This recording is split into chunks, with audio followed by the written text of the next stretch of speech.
10 tetor, pasazhi më i mirë nga të gjithë, të cilin, Jezusin, e paraqiti Perëndia si pajtimore nëpërmjet besimit në gjakun e tij, për të treguar kështu drejtësinë e tij për faljen e mëkateve, që janë kryer më parë gjatë kohës së durimit të Perëndisë, për të treguar drejtësinë e tij në kohën e tanishme, me qëllim që ai të jetë i drejtë dhe drejtësues i atij që beson në Jezusin. Romakëve 3:25-26.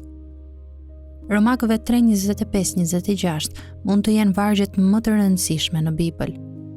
Perëndia është krejtësisht i drejtë dhe ai i drejtëson të paudhët.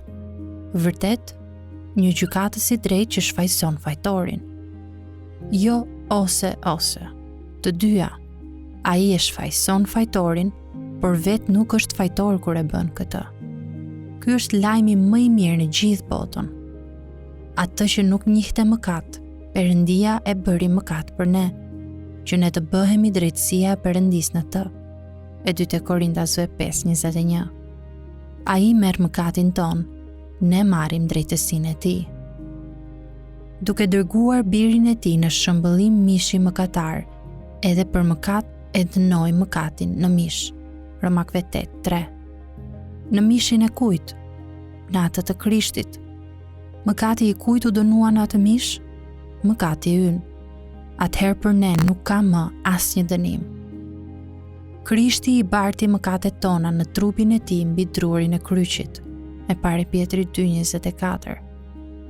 Krishti ka vuajtur një herë për mëkatet, i drejti për të padrejtët, për të na çuar te Perëndia.